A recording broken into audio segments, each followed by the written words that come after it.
All right, guys, welcome back to Golazo España. In this video, I'm going to take you through a few articles that I thought you might find of interest. Now, we're going to start with Real Madrid. Kylian Mbappé has given a surprisingly honest interview to L'Equipe, where he reflected on 10 years as a professional footballer and his first steps at Real Madrid. What stood out most were his comments about money and the hidden side of football that fans rarely see.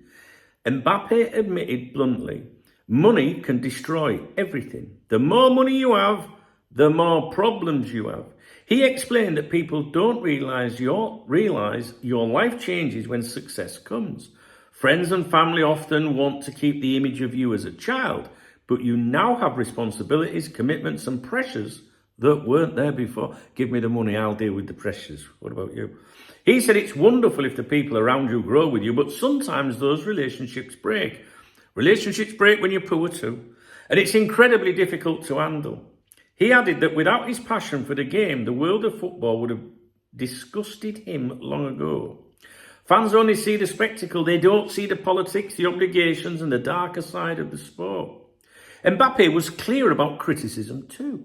He doesn't accept failure and is harder on himself than anyone else. That drive, he says, is why people hold him in such high regard. Despite the huge sums he earns, he dismissed the idea that money makes him a king. He laughed that his family often tells him no more than yes, keeping him grounded. Finally, this is a bit ironic this, he spoke about his ongoing financial dispute with PSG.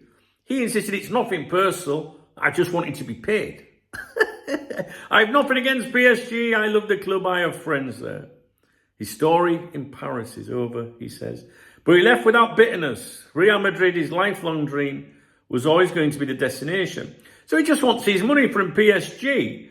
But what did he say? He opened it by saying the more money you have, the more problems you have. Well, we'll give it up then. These footballers are not the brightest fucking people, are they? Right, what else we got for you? Barcelona, the Camp Nou return. Barcelona's long-awaited return to the Spotify Camp Nou is still surrounded by uncertainty. The club confirmed that this Sunday's game against Valencia will be played at the Estadio Johan Cruyff, a venue with just 6,000 seats. That's insane, isn't it? It's yet another delay in reopening their remodelled stadium, and now attention turns to the clash with Getafe on September 21st. But even that date cannot be guaranteed. If the necessary permits arrive in time, Camp Nou could reopen with a limited capacity of around 27,000 supporters, but nothing is certain. If not, the next chance would be the fixture against Real Sociedad on September 28th. Elena Fort, Barcelona's vice president for the institutional area, spoke on RAC1 and explained that the club is doing everything possible to return home as soon as possible. However, she refused to set any firm date. She described how emotional it was to see the progress of the rebuild. The stadium is practically finished. It looks magnificent, she said. When we visited a few days ago, we even shed a tear seeing how beautiful it will be. Fort also revealed that the club had tried until the very last moment to host the Valencia match at Camp Nou, which is why the announcement was delayed. Work is still focused on the lateral stand, with the Champions League very much in mind. The Catalans want to raise the capacity above 40,000, and the clear objective is to host the first home game of the group stage against PSG on October 1st at Camp Nou. For now, though, it remains a race against time. Ticketing has also been a talking point. For the Valencia match at the Johan Cruyff, not all 6,000 tickets will be made available to members. VIP seats priced at around €1,500, along with the away allocation of 290 for Valencia fans and other club commitments, all reduce the final number available. Prices for the remaining tickets range from €42 to €78. Valencia put their allocation on sale yesterday and sold out in just 5 hours. I think that's a long time, 5 hours. I think Liverpool tickets could be gone in 5 minutes. So while the Camp Nou is nearly ready, Barcelona still cannot confirm when the turnstiles will finally open. For now, supporters must wait a little longer, with the club hoping the big European night against PSG can mark the true homecoming. Think how much money they're losing out on as well with that limited, capacity, if you like. Staying with Barcelona, Thiago joins coaching staff. Thiago Alcántara is set to return to Barcelona as part of Hansi Flick's coaching staff. There was an article in Sport explaining how Flick first realised Thiago's value during the 2024 pre-season when Thiago calmed down a frustrated player in training. Flick, who knew him well from their Bayern days, saw Thiago as the perfect bridge to a young squad, especially as Flick struggled with Spanish at the time. The piece recalls Thiago's background at La Masia, his years at Bayern and later at Liverpool, which gave him a unique perspective on elite football. Youngsters like Casado benefited from him during Barca's 2024 pre-season, while at Liverpool he'd already been a mentor to Stefan Bajcetic. The article even mentions that Thiago himself helped mediate Bajcetic's move to Liverpool when Barca were interested. Flick says he always believed Thiago would make an excellent coach and welcomed him back when he decided to retire. The article finishes by pointing out that Thiago has already been seen this week closely with the squad, showing his usual enthusiasm. La Liga in the USA. This is a very controversial topic of discussion in Spain at the moment. The long talked about idea of taking a La Liga match to the United States is finally happening. Villarreal against Barcelona, scheduled for December, is set to be played in Miami at the Hard Rock Stadium. The Spanish Federation already informed UEFA of the plan following approval from its board back in August. Initially, there was pushback, even from UEFA President Alexander Seferin, but legally there's nothing to stop it. FIFA had already ruled 2 years ago that league matches could be staged outside their home country. Seferin warned about the impact on local fans, but ultimately admitted he couldn't block it. The only body that could still intervene is Spain's own sports council, yet so far they've shown no sign of trying. As it stands, all signals from both FIFA and UEFA suggest the Villarreal-Barcelona clash in Miami is a done deal. I don't agree with that, mate. It's a shame because, you've got fans all over the world, but a football club is supposed to be tied to its community, right? You're not there to help everyone in the world. If someone's supporting you, they're the other side of the world, that's their problem. So surely that's about, taking the football clubs to those parts of the world in pre-season, yeah?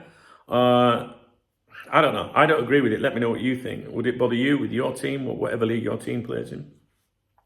I found this interesting. Squad numbers were confirmed in Spain this week, for the various teams, including my own team here, CF Benidorm. Out of 22 teams in Segunda, up to 9 teams have not used the number 12, which is usually dedicated to the fans. Not the case at Real Madrid, because obviously Trent Alexander-Arnold has took that number. All teams have used the number 1 without exception, while the highest squad number of all will be worn by the Paul Willman, who has number 55 at Castellón. The idea is that football has 11 players on the pitch and the supporters are seen as the 12th man. Many Spanish clubs, especially in the lower leagues, don't assign the number 12 to a player, leaving it symbolically reserved for the fan base.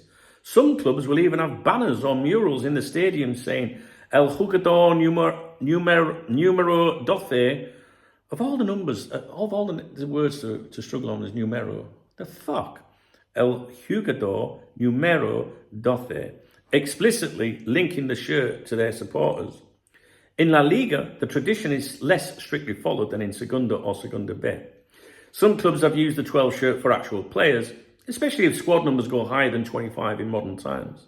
Historically, though, big Spanish clubs like Real Betis, Valencia, Villarreal and Deportivo La Coruña have leaned into the idea of the number 12 as a shirt for the fans. In La Liga's regulations, there's no rule preventing clubs from using the 12 for a player, so it varies. Some clubs still reserve it out of respect, others give it out normally.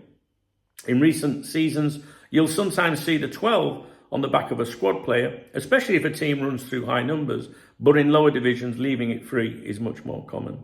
So in short, in Spain, number 12 has a strong 12th man equals fans tradition, but in La Liga, it's not universal. Some clubs keep it sacred for supporters, others just assign it to a player. All right, guys.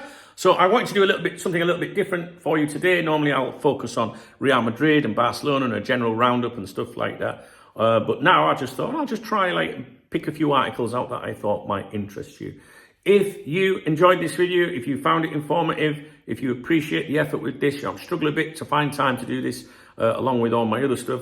But I do enjoy doing these roundups. It's just, it does take a little bit of time in the morning, I'll be honest with you, because everything's in fucking Spanish, right?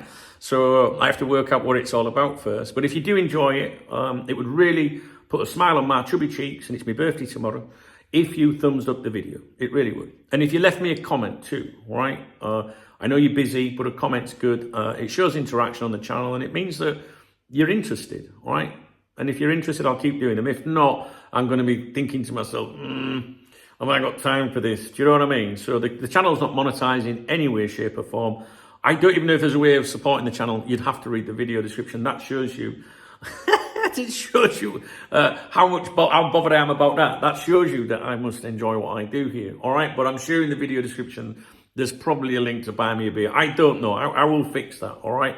Yeah. All right, guys. Take it easy. Give me a thumbs up. Give me a comment, and let me know if this is the kind of content that you want on my channel.